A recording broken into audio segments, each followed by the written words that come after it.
Mwiba ni kitu chenye ncha kali ambacho kimechongoka na inaweza ikawa kwenye mimea, na tunaita mwiba.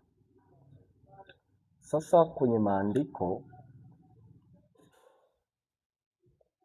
kuna asili yake ambayo tulianza mwanzo kabisa. Ukisoma Biblia katika Mwanzo 2:3 inasema miiba na michongoma itakuzalia.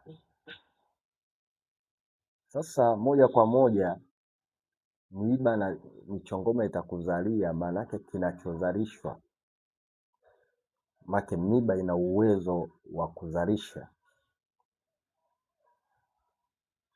Maana yake kama mwiba unazaa mwiba.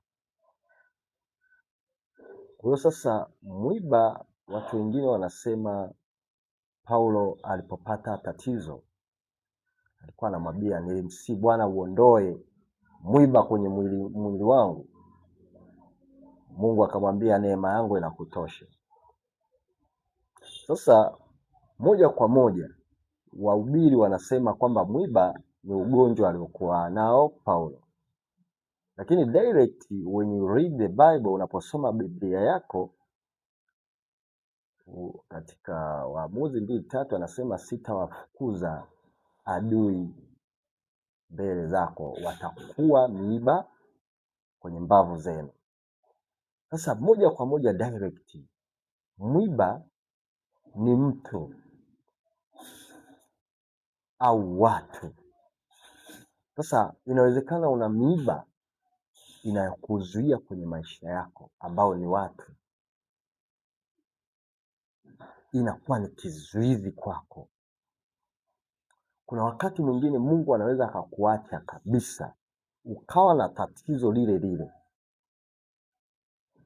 lakini bado ukawa unaendelea kuishi na unasonga mbele na lile tatizo alikuui na unaendelea na maisha yako binafsi. Sasa mwiba unasimama pale ili Mungu aendelee kukutumia. Ndio maana mwiba uko pale, kila ukigeuka mwiba huu, kila ukigeuka upande wa kushoto mwiba huu. Haina maana kwamba Mungu hajakukumbuka kwenye maombi yako. Inawezekana huo mwiba ulionao ndio unaokufanya uendelee mbele na Mungu. Lakini ungeondoka, ungemwacha Mungu. Haijalishi una miiba kiasi gani kwenye maisha yako, leo nakutamkia hiyo miiba ikaondoke kwa jina la Yesu, na kila pando la uharibifu lisipate nafasi kwenye maisha yako.